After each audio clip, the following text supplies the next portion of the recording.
말씀을 듣기 위해서 먼저 물음 3가지를 던져 놓을 테니까요, 마음과 생각에 담아 두시기를 바랍니다. 3가지 물음이에요. 나는 누구인가? 두 번째, 나를 찾아주신 분은 누구인가? 세 번째, 내가 바라보는 너는 누구인가? 오늘 우리는 다윗의 시편 8편에서 다윗의 하나님을 나의 하나님으로 만나려고 합니다. 먼저 들려주시는 말씀은 이겁니다. 우리 인간을 지으신 하나님은 존귀하신 하나님이라는 것입니다. 첫 번째 대지가 우리 인간을 지으신 하나님은 존귀하신 하나님이다. 다윗은 존귀하신 하나님을 만남으로 존귀한 인생이 시작됐습니다. 자, 1절 말씀 다 같이 담겠습니다. 여호와 우리 주여, 주의 이름이 온 땅에 어찌 그리 아름다운지요, 주의 영광이 하늘을 덮었나이다. 아멘. 여기서 아름다운지요 라는 말씀이 나오는데, 히브리 단어로 표현하면 아디르라는 단어입니다. 아디르. 한번 따라서 해보실래요? 아디르. 이거는 존귀함, 위대함을 담고 있는 뜻입니다. 보다 자세히 나열하면 그 안에 이 모든 가치가 다 들어있어요. 하여튼 할 수 있는 말은 다 들어있어요. 넓은, 큰, 힘있는, 뛰어난, 유명한, 화려한, 영광스러운, 훌륭한, 위엄 있는, 존귀한, 주요한, 값 있는.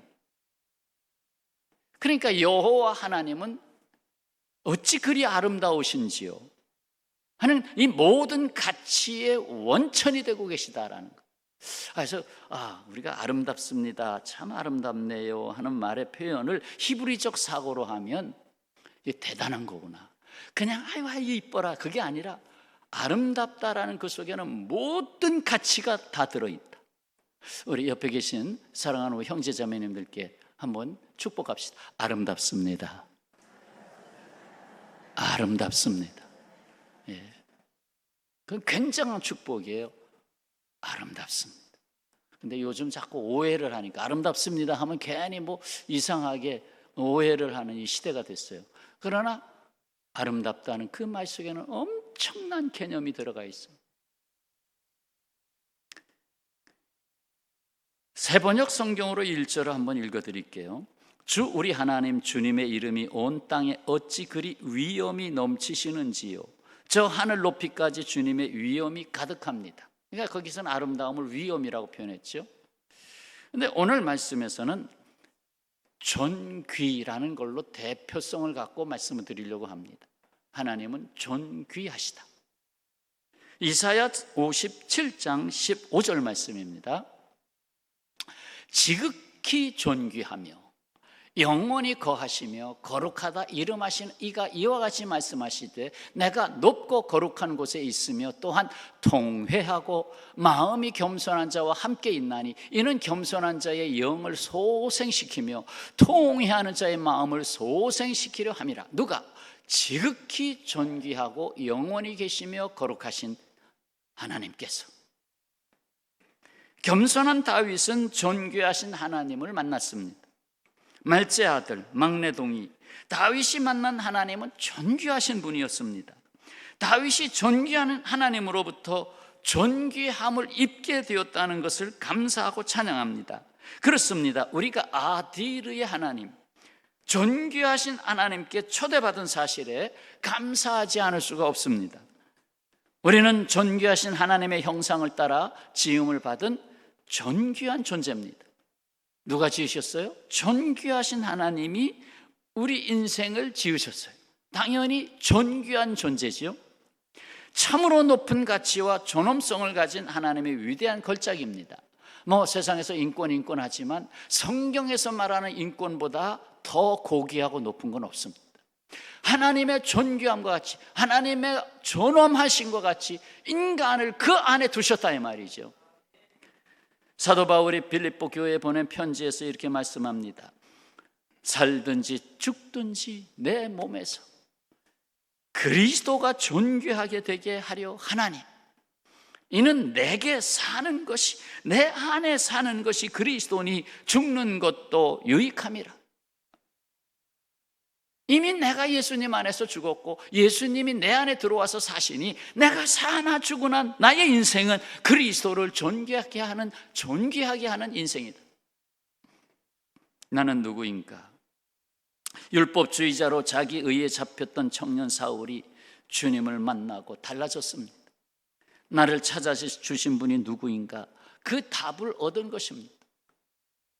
여러분, 우리가 하나님의 존귀하심을 알게 될 때 하나님이 내게 입히신 존귀함을 알게 됩니다.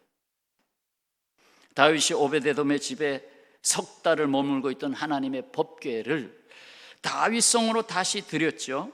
그때 아삽과 그의 형제들을 찬양대로 세워서 찬양한 내용이 역대상 16장에 담겨 있는데 그 중에 한 절만 인용해 보면 27절 말씀에 다 같이 읽을까요? 존귀와 위엄이 그의 앞에 있으며 능력과 즐거움이 그의 처소에 있도다. 이 말씀이 시편 96편 6절에도 똑같이 기록되어 있는데 존귀와 위엄이 그의 앞에 있으며 능력과 아름다움이 그의 성소에 있도다. 또 아름다움 나오네. 아름다움이 그의 성소에 있도다. 그리고 다윗은 자신이 궁전에 거주하며 하나님의 법궤는 휘장 안에 텐트에 머물러 있는 것을 송구하게 여기고 성전을 지어야 되겠다. 그 마음이 하나님 앞에 전달됐습니다. 나단 선지자를 통해서 다윗에게 하나님의 응답이 내려왔습니다. 하나님의 마음이죠. 역대상 17장 8절에 세상에서 존귀한 자들의 이름 같은 이름을 존귀하다 일컫는 자들의 이름과 같이 내가 너를 그렇게 만들어주겠다. 존귀한 자들의 이름 같은 이름을 내게 만들어주리라. 그래서 다윗의 이름을 존귀케 했어요. 높였잖아요. 얼마나 높였어요? 다윗의 자손 예수요. 예수님 부를 때마다 다윗의 자손 예수요. 그렇습니다.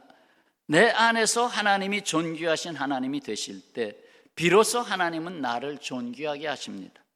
더욱이 내가 하나님 앞에서 존귀함을 알 때 비로소 내가 너를 알게 되는데 다른 성도의 존귀함을 알게 됩니다.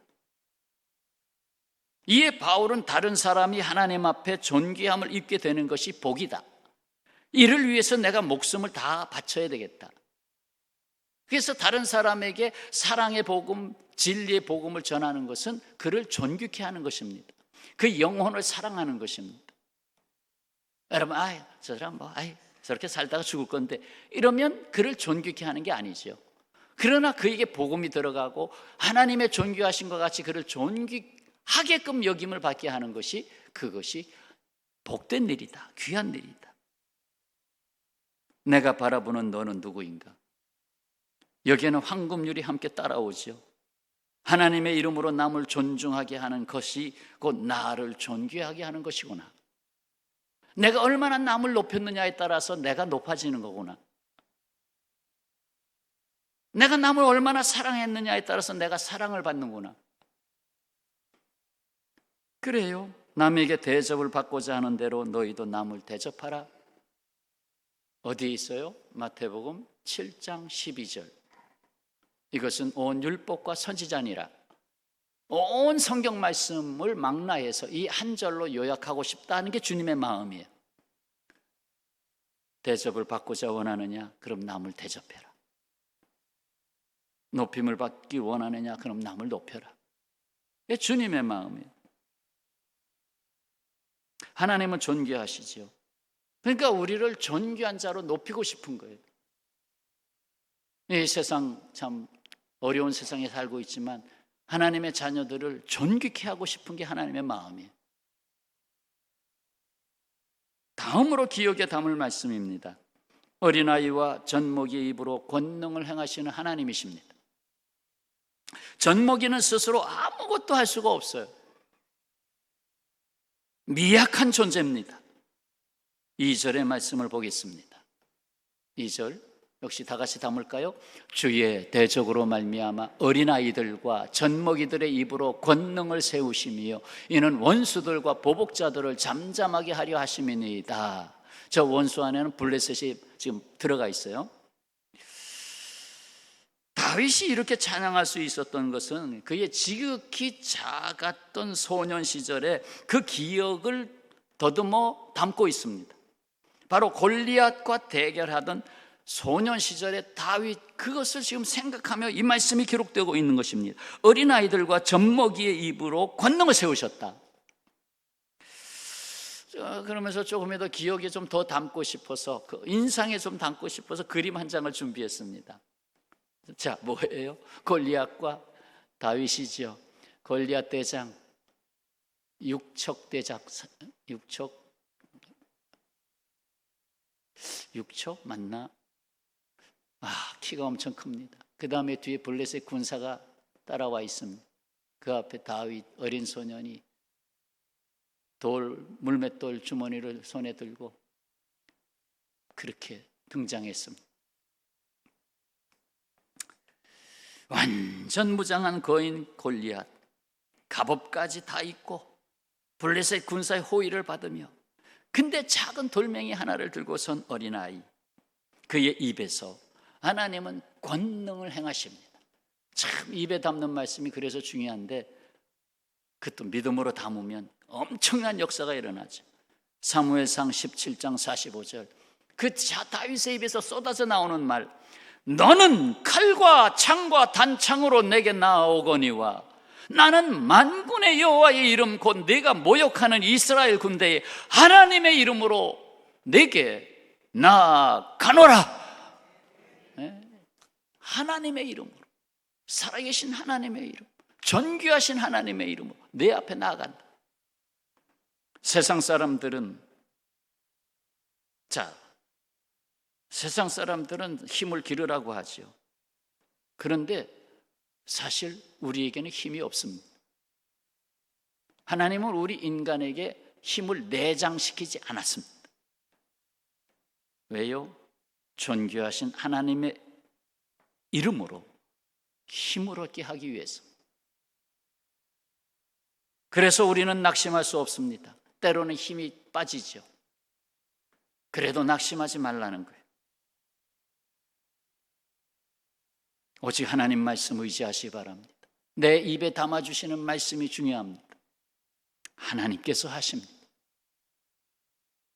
다시요, 세상에서는 사람들에게 힘을 길러라, 그래야 된다. 힘을 길러라, 너의 힘을 길러라, 너의 권력의 힘을 길러라, 능력 있는 자가 되라 하고 세상에서는 말합니다. 그러나 다윗은 이렇게 말했습니다. 어린아이 같은 내게 힘을 주셨다.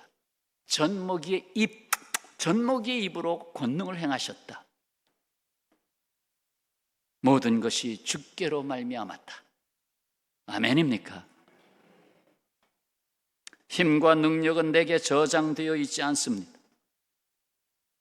나 요새 힘이 없어. 당연하죠. 저장되어 있는 게 아니니까.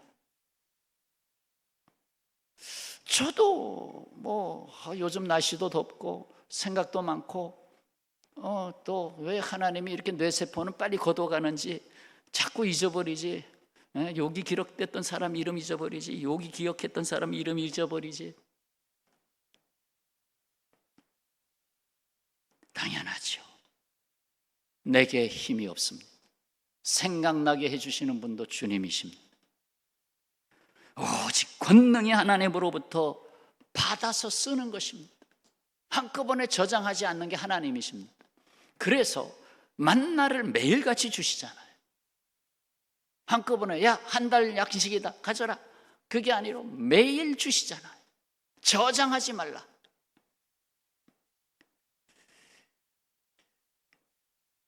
받을 믿음의 그릇과 겸손과 순종만 있으면 주께서 공급하십니다. 빌립보서 4장 13절, 내게 능력 주시는 자 안에서 내가 모든 것을 할 수 있느니라. 맞죠? 내게 능력 주시는 자 안에서. 아무것도 없는 자 같으나 모든 것을 가진 자로다. 그렇습니다. 없는 것이 아닙니다. 이건 담아두고 가셔요. 따라서 하시죠. 없는 것이 아니다. 평생 살아가시면서 아이고 없어. 없는 것이 아니다. 오직 하나님께 있다. 하나님께 있다. 있어도 다 뺏기더라고요. 오직 하나님께 있다. 하나님께 있는 것은 도둑질할 수가 없잖아요.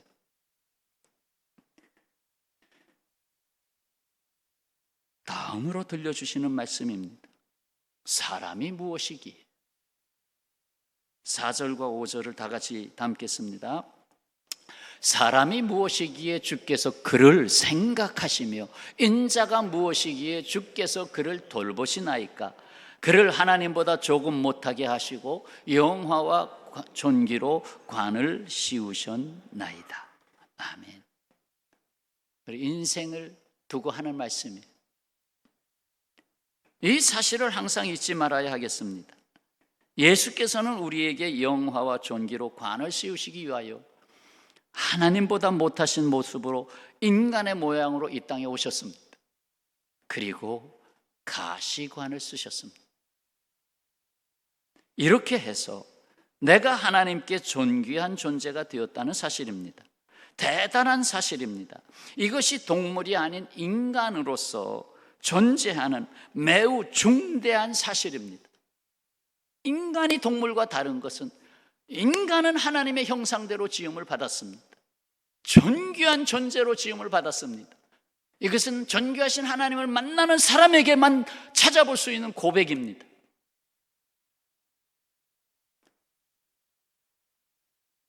시편 49편 20절에 이와 같은 말씀이 나오네요. 존귀하나 깨닫지 못하는 사람은 멸망하는 짐승 같도다. 아니, 존귀를 입혀줬는데 깨닫지 못해. 그러면 멸망하는 짐승 같도다. 우리는 짐승처럼 취급받을 수 없습니다. 하나님의 형상을 온전히 회복해야 합니다. 덴마크 동화작가 안데르센이 지은 미운 오리 새끼 이야기가 있습니다. 미운 오리 새끼. 어느 정도 내용 알고 계시죠? 이 동화에 나타나는 나는 둘입니다. 내가 둘입니다. 원래부터 받은 나, 백조로서의 참 나는 백조다. 하나. 또 하나는 그런데 이 백조는 자신을 오리로 알고 살았습니다. 오리로 알고 산 또 하나의 나. 어느 날 오리의 그 알을 품는 자리에 누가 백조 알을 갖다가 넣었어요. 그래서 생겨난 일이에요. 어쩌면 하나님이 우리를 택하셔서 갖다 놓은 것이. 오리 틈에 살면서 주위에서 다 오리라고 하니까 다 꽥꽥꽥꽥 하면서 다 다니는 그 안에 하나가 좀 더 큰 몸집으로 이 미운 오리 새끼가 거기서 커가고 있어요. 왜냐하면 미움을 받는 이유가 자기가 호숫가에 가서 이렇게 보니까 나는 저 오리들하고 다르네. 나는 왜 다르지? 하고 왕따를 당하는 게 당연하구나. 내가 다르니까. 내가 쟤들과 너무 다르니까 왕따를 당하는구나. 일상에서는 대부분 인식하지 못하지만 최소한 내 안에 두 개의 내가 있습니다. 동화에서 참나는 백조, 하지만 자기가 자기라고 알고 있는 오리가 또 하나입니다. 미운 오리는 자신이 백조임을 모르고 미운 오리로 살았어요. 그렇게 살다 너무 힘드니까 야, 너 왜 여기 왔어? 자꾸 그러니까 가출을 합니다. 이 미운 오리가 가출을 해요. 가출을 해서 방황을 하고 여기저기 가도 받아주지도 않고, 역시 오리 집단으로 가면 또 받아주지 않고, 그러다가 겨울이 오고 혹독한 시련을 겪고 봄이 찾아왔습니다. 미운 오리는 물에 비친 자기 모습과 저 앞에 물 먹으러 온 저 누구지? 나하고 똑같네. 누구지? 저 백조라고 부르는 그들 아니야? 비로소 자신이 백조임을 알게 됩니다. 내가 백조였구나. 내가 하나님의 형상을 갖고 태어난 사람이었구나. 성경에서 나는 죽어야 한다고 말할 때 나는 누구일까요? 하나는 미운 오리 새끼로 살 수밖에 없다고 생각하는 자기를 찾아내지 못한 나, 다른 하나는 내가 된 줄로 생각하고 교만하여 다른 사람들과 행복하게 살 수 없는 나. 실로 나의 현재 모습과 비교할 모델이 없으면 자신이 백조임을 알 수가 없습니다. 우리는 정확히 나를 비춰줄 수 있는 거울을 만나야 됩니다. 자기 모습과 비교할 대상 백조를 만나야 됩니다. 자신이 백조임을 깨닫게 되면 오리로 살아왔던 자기를 버리게 되고 비로소 자기의 원래 모습을 찾아가게 됩니다. 가짜 나를 매일 십자가에 못 박으면 참 내가 나타나기 시작하는 것입니다. 예수님이 바로 우리의 참모습을 비춰주는 거울이면서 모델입니다. 예수님을 만나고 비로소 바울은 내가 나 된 것은 하나님의 은혜라. 내가 나를 찾게 된 것은 하나님의 은혜라. 그렇습니다. 여호와 그 아름다운 이름, 그 존귀한 이름은 바로 저와 여러분의 아름다운 인생, 존귀한 인생을 위해서 주신 이름입니다. 나아가 온 세상을 복음으로 아름답게 하시기 위해서 주신 이름인 것입니다. 이사야서 32장에서 하나님은 이같이 말씀하십니다. 저와 여러분, 이 귀한 말씀을 그대로 믿음으로 담읍시다. 참 놀라운 말씀. 이사야 32장 8절, 32장 8절에 이 말씀이 있구나. 다 같이요. 존귀한 자는 존귀한 일을 계획하나니 그는 항상 존귀한 일에 서리라. 아멘. 존귀한 자는 존귀한 일을 계획하나니 존귀한 일에 서리라. 존귀.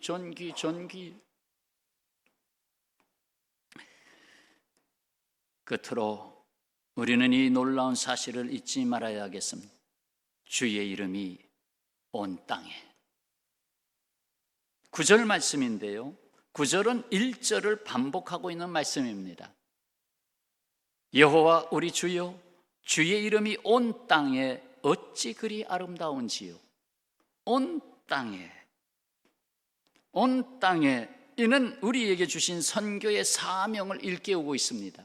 선교의 사명, 하나님의 나라를 땅끝까지 사명. 주님이 기도를 가르쳐 주셨어요. 뜻이 하늘에서 이루어진 것 같이 땅에서도 이루어지이다. 주 예수께서는 갈릴리 호수를 벗어나 본 적이 없는 물고기를 잡는 어부들에게 땅끝까지 이르러 내 증인이 되라 하시고 승천하셨잖아요. 땅끝까지 내 증인이 되라. 여러분이 얼마나 놀라운 사실입니까? 온 땅이 우리가 주 예수 그리스도 이름으로 밟을 땅입니다. 그리고 그제야 끝이 옵니다. 그제야 끝이 옵니다. 우리는 이 골리앗과 같은 세상에 직면하면서 미운 오리 새끼 같은 내 모습에 갇혀 있지는 않았습니까? 아니면 지금도 갇혀 있지는 않습니까? 그럴 수 없습니다. 그럴 수 없습니다. 다윗이 여호와의 이름을 존귀하게 높였을 때 하나님은 다윗의 이름을 열방 위에 그리고 오는 세상에 높이셨습니다. 오늘 우리가 들은 말씀을 거듭 담아 보십시다. 아디르, 다윗은 존귀하신 하나님을 만났습니다. 우리가 하나님의 존귀하심을 알게 될 때 하나님이 내게 입히신 존귀함을 알게 됩니다. 그 누구도 힘을 저장해 두고 살 수 없습니다. 하나님은 어린아이와 젖먹이의 입으로 권능을 행하십니다. 예수께서는 우리에게 영화와 존귀로 관을 씌우시기 위하여 가시관을 쓰셨습니다. 존귀한 자는 존귀한 일을 계획합니다. 그리고 하나님은 그 존귀한 일꾼으로 세우십니다. 주의 이름이 온 땅에 이는 우리에게 주신 선교의 사명을 일깨우고 있습니다. 나는 누구입니까? 나는 하나님의 존귀함을 입은 자입니다. 이제 4절, 5절 오늘 핵심이 되는 말씀 다시 담고 힘을 얻고 일어나기를 축원합니다. 4절 다 같이요. 사람이 무엇이기에 주께서 그를 생각하며 인자가 무엇이기에 주께서 그를 돌보시나이까? 그를 하나님보다 조금 못하게 하시고 영화와 존귀로 관을 씌우셨나이다. 아멘. 기도하겠습니다.